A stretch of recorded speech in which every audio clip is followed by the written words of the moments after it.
Hey book lovers, Kaylee here and welcome back to the Enchanted Library. And it's already June, so I think it's time to freak out.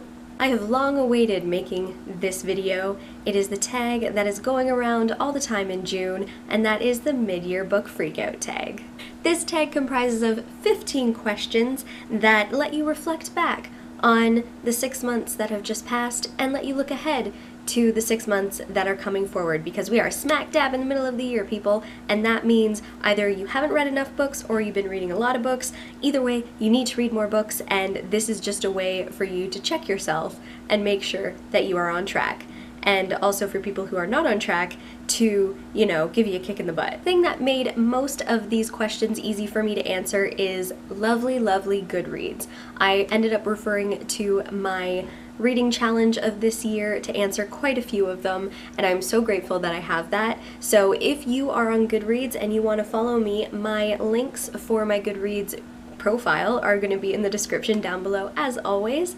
And don't forget to follow me on Twitter and Instagram. I'm having a lot of fun with Instagram stories lately, and Twitter has just been such an amazing resource and a fun way to chat with everybody else that I think you should give me a follow. So without further ado, let's get into it.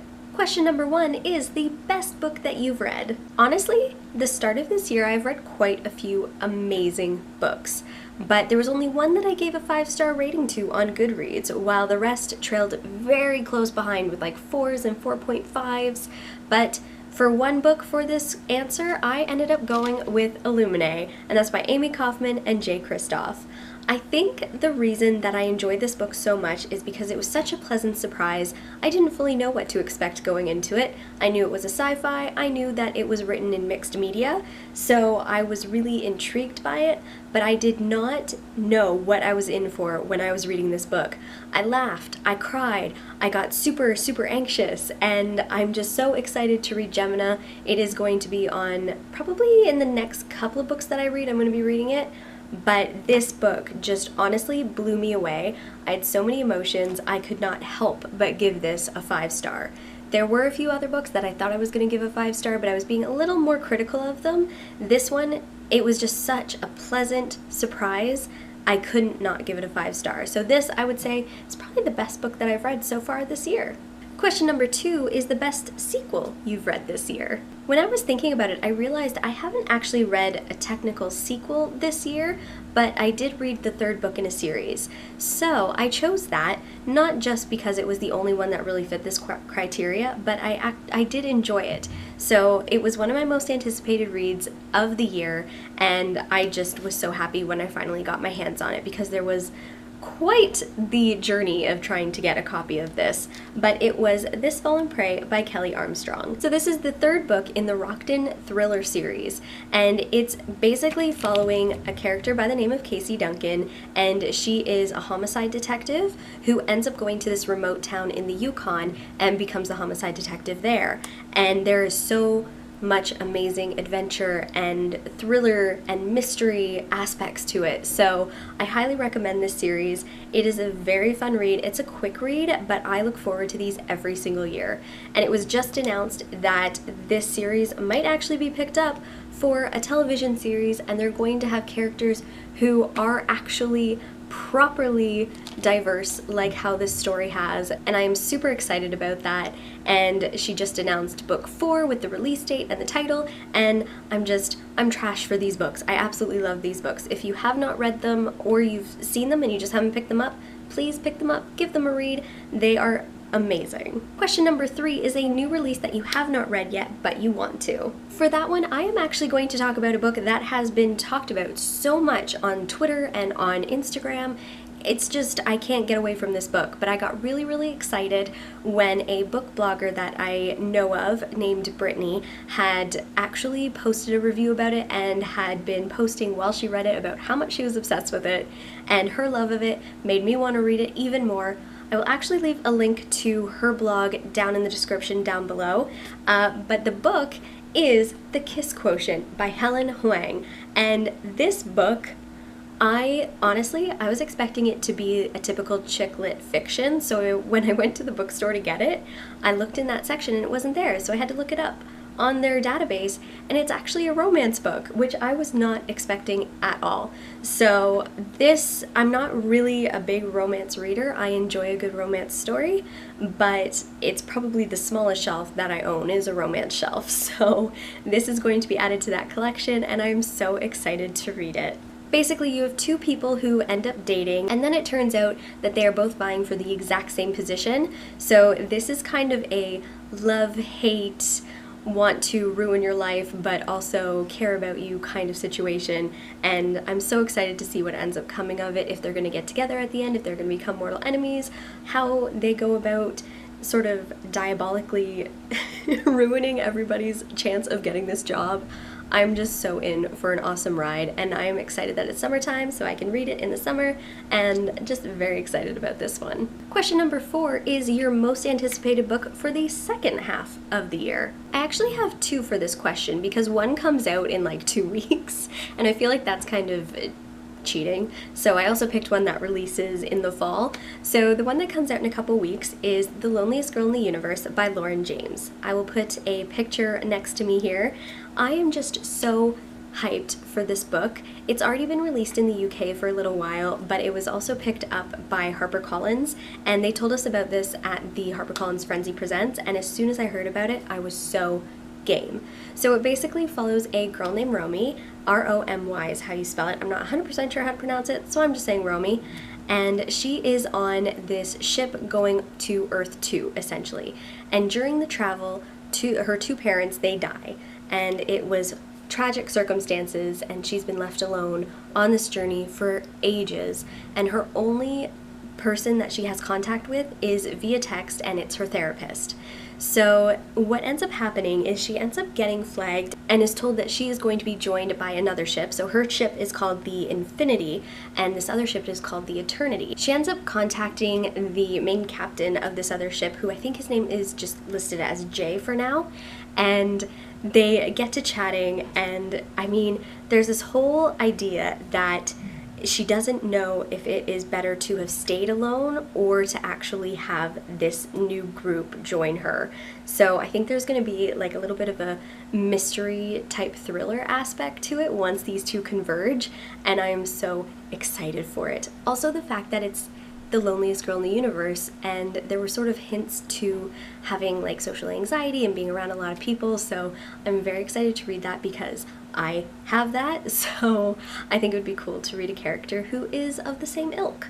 The other book is one that I'm trying to keep myself as in the dark with as possible, and that is Hank Green's book coming out in the fall, and it's called An Absolutely Remarkable Thing. He is being so strict with what is coming out about this book.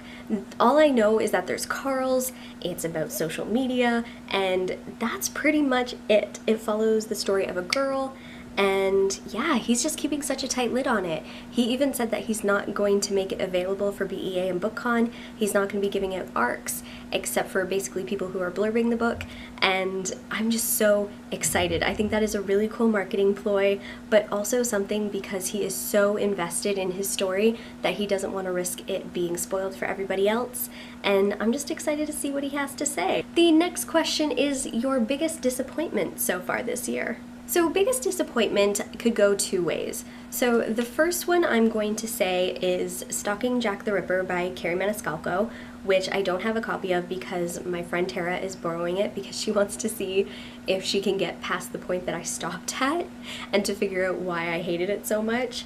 But that book was my very first ever DNF, and it just hurts me so much. But that being said, I have a rant about that already, so I am going to bring up a book that I did end up finishing and still was super disappointing, and that is The Lonely Hearts Hotel by Heather O'Neill. This book was said to be somewhat fairy tale-esque in its writing, and I mean, it wasn't.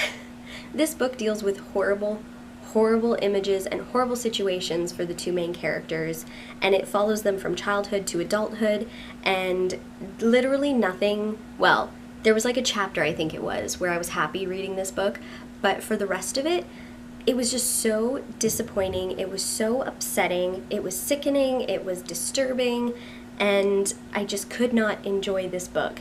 It ended in a way that tried to make you think it was a hopeful ending, but it just really did not hit the mark for me. So I ended up giving it a 2 stars on Goodreads.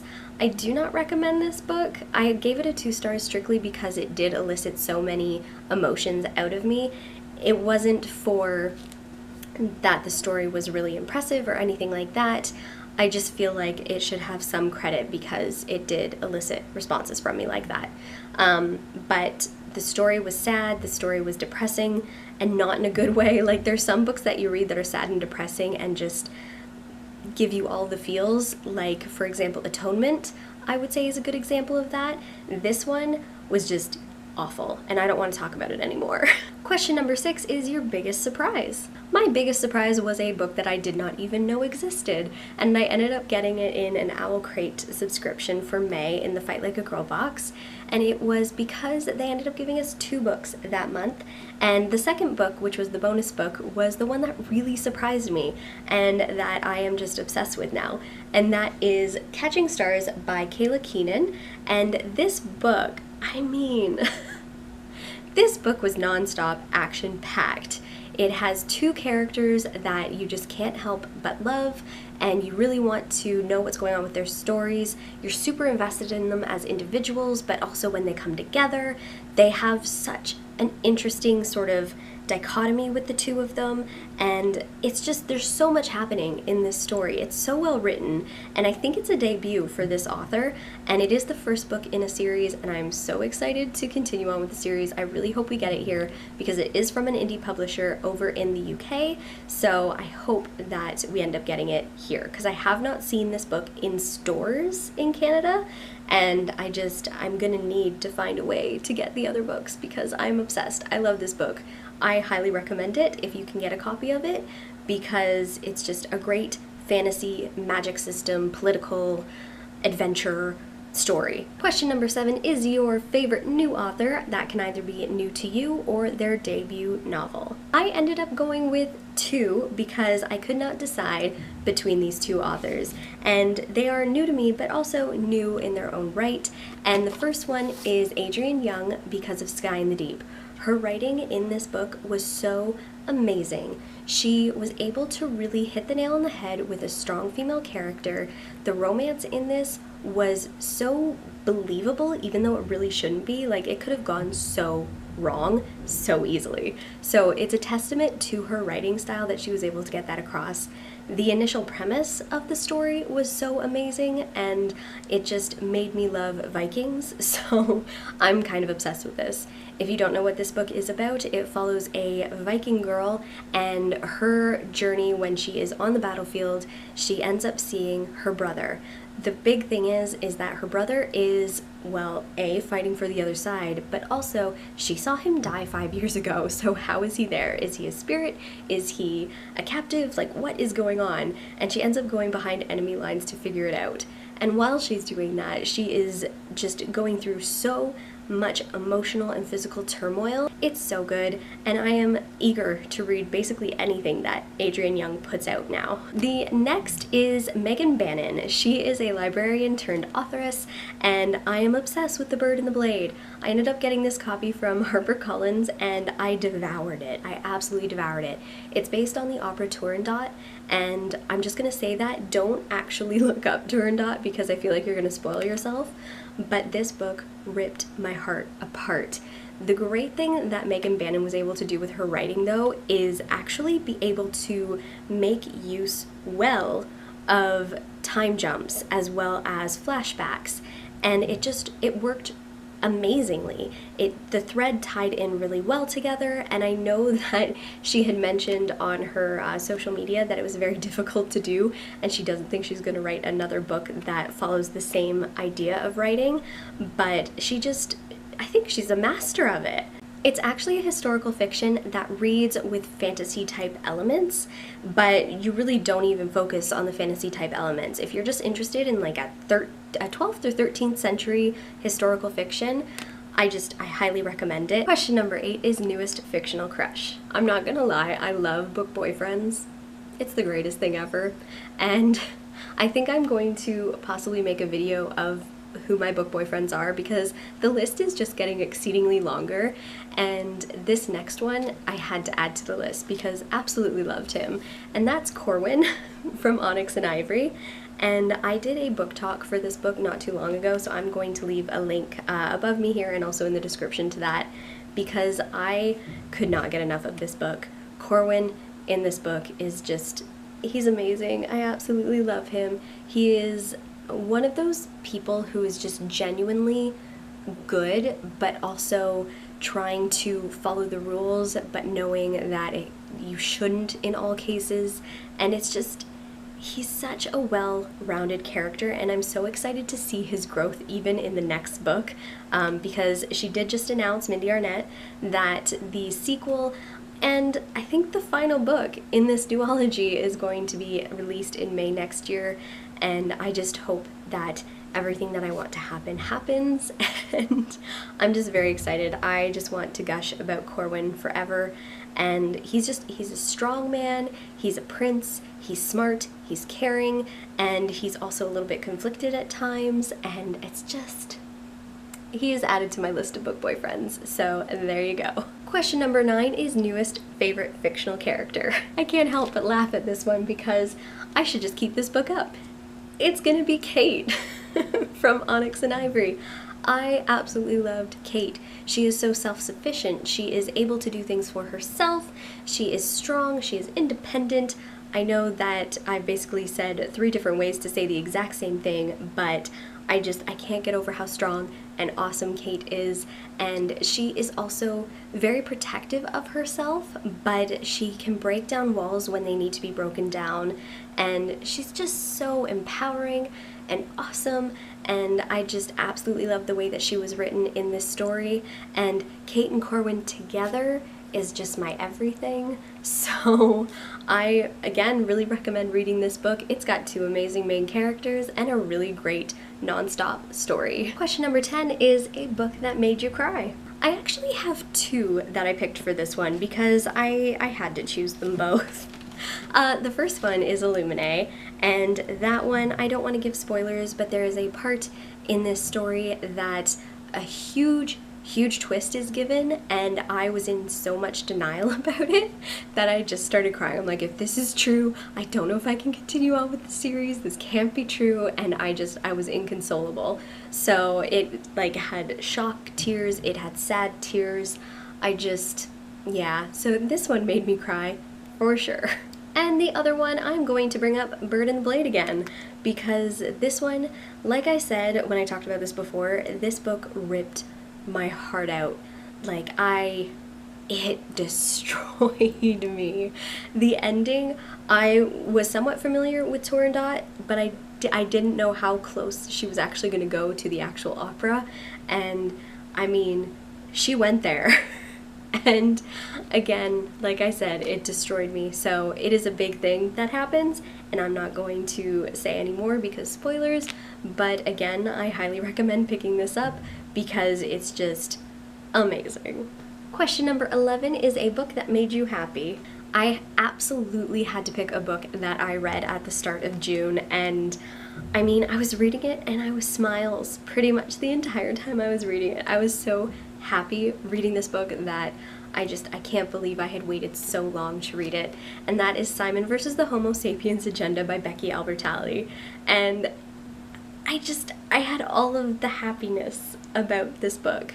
I absolutely love Simon, I love Blue, and I love so many of the characters in this story, and it's just so heartwarming, but I was smiles the whole time. And then particularly at the end, where I'm not going to give spoilers, but I'm pretty sure everybody has read this, I'm just going to say the carnival scene, and the stuff that happens there. As soon as the thing happens, or is about to happen I should say, fireworks literally started going off outside of my apartment for probably just over the length that it took me to read that part, and then they just magically stopped.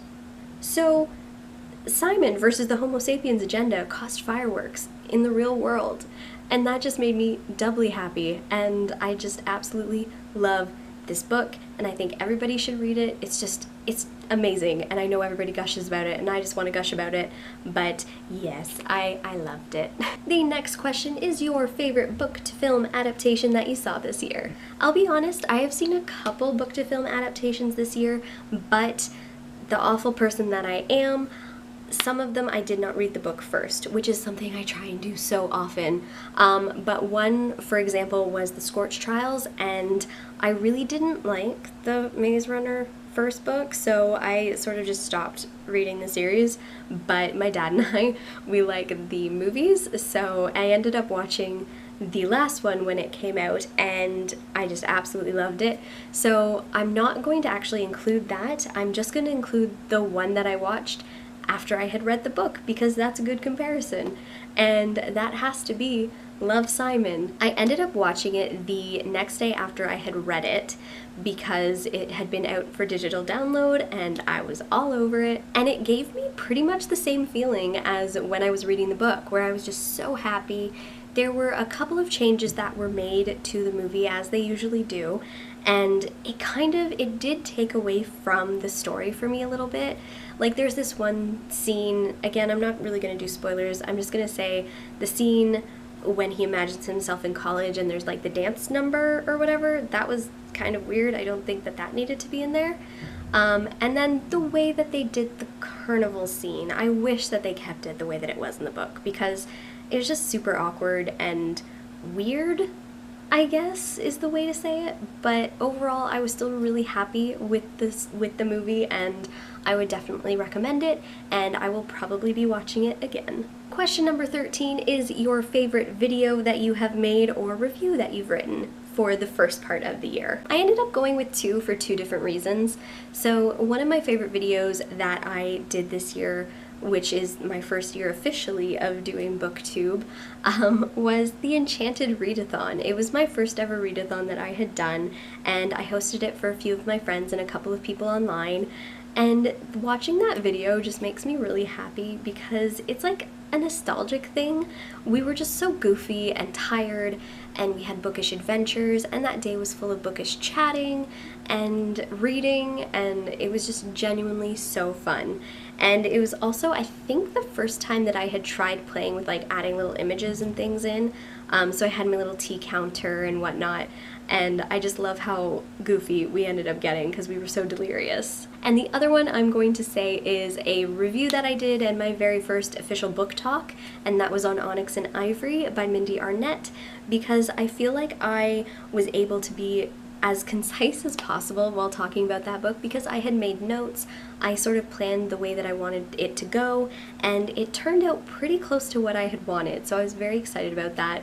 Also, the fact that I was super nervous to do it in the first place because I don't feel like I can articulate necessarily the best way, and I babble way too much, but I was just so excited to talk about that book, and I had posted it on Twitter, and Mindee Arnett had actually retweeted it, so I was very excited about that. And it doesn't have many views right now, but I would recommend watching it, particularly if you have read the book, because the majority of it is discussion about plot and things that have happened, and if you haven't read it, then that is obviously spoiler territory. So if you have read it, definitely give it a watch and comment in the comments down below the video, because I just want to gush about that book with so many people, so I would love to chat with you guys about it. Alright, question number 14 is asking the most beautiful book that you purchased or received this year. For this one, I had to narrow it down to 4 because I feel like there were just so many beautiful books this year that I've picked up. The Waking Land by Kelley Bates. This one I don't know too much about, but I feel like every time I had gone to the bookstore within the last couple of years, I feel like I've seen this everywhere. And the cover just stands out so much with the green on the white, and I just thought it was absolutely stunning, and I'll tell you, it's pretty much a cover buy. I don't want to really know what's going on in this story until I read it and wait for it to unfold myself, but it is the first book in a series, and the rest of the covers look equally beautiful, so I was very happy to pick this up. But look at that cover! Like, look at the detail in the green, and I love it. Ever the Hunted by Erin Summerall, and I also do want to say Ever the Brave, the sequel to this, is also beautiful, but it's the same idea, so I just went with this one. but it's beautiful. It's white. It's got like rose gold embossed lettering, or debossed lettering, I should say, and it's got an arrow through it and all of the filigree and the green, and it's just absolutely stunning. I love this cover design so much, and I can't get enough of it. And it even, like, the paper that they used just feels so amazing. It's almost like artist paper. I can't get over it. I love this one. The next one, I don't feel like should be a surprise either, because I keep talking about it, but it's Onyx and Ivory by Mindee Arnett, and this one, I just love how the branches lace with the writing, and how it's that really onyxy black lettering, and the swords here, and I feel like I appreciate this cover even more because it directly links to something that happens in this story. Like, when she described this one particular scene, this is what it was. So I love that a book can do that, because I don't feel like there are many books that can just completely show on the cover a scene that happens. It's usually alluding to it, but this is a scene, and it's just, I absolutely love it. Like, even the tree is like marble, and I can't get over it. I love this one. And the fourth book, particularly because I just love how they did it, which is really the reason for this question, so that's a stupid way to describe it, but it's Illuminae. And this one, I didn't notice this when I had first ordered it because I didn't really see anybody showing this aspect, but I feel like everybody knows it now. It's the fact that the cover, like the dust jacket, is partially see-through with cutout places. So then that way, when you pull it off, the actual hardcover matches with it. It's such a cool way. Everything about this series is so interesting and so new that I just feel like they should get all of the credit, because it's such a really interesting, creative way to put a series together and to display a series. And even so much as the dust jacket being a whole new way of showing off a book is just so creative. I absolutely love it. So this is another one that I loved. And question number 15 is probably the hardest, and that is, which books do you need to read by the end of the year? Oh man, that is so difficult. Like, I know for sure it needs to be The Loneliest Girl in the Universe by Lauren James. An absolutely remarkable thing, because those are two of my most anticipated. I would like to read The Waking Land, and basically all of the books that I purchased in June I want to read, so that is another 10 books. There's so many books. Those are the three that I'm going to say right now. There's also, the Kiss Quotient. I want to read the Kiss Quotient. I can't even compute with this question because there is just so many. Basically, if you want to know some more books that I want to read, stay tuned for my June book haul, because that's a big one. And all those books I want to read before the end of the year, so keep an eye out for that. Okay, so that concludes my mid-year freakout tag. And as usual, I feel like I was talking a mile a minute, but this video is probably still going to be ridiculously long, because apparently that's what I do. Does anybody remember back in the day when you couldn't make a YouTube video longer than 10 minutes? Did I just really date myself? Because I remember when I had a YouTube channel ages ago, like when I was, oh god, we're going back like maybe 12 years ago, 15 years ago, I feel like. You couldn't make anything over 10 minutes. And then now, the sky's the limit, and it's great, because especially when you're super chatty like me. So this is technically a tag, but I don't really know who to tag, because I feel like everybody's doing this already. So if you haven't, and if you want to, I tag you. And also be sure to like this video and subscribe for more content. I put out new videos every weekend, and a few bonus videos sprinkled here and there. And also comment down below too if you have read any of these books, if you're excited about any of these books, and what your most anticipated reads are for the rest of the year, because my TBR is big, but I feel like you guys might have some suggestions that will just make it even bigger. And I guess until next time, keep reading.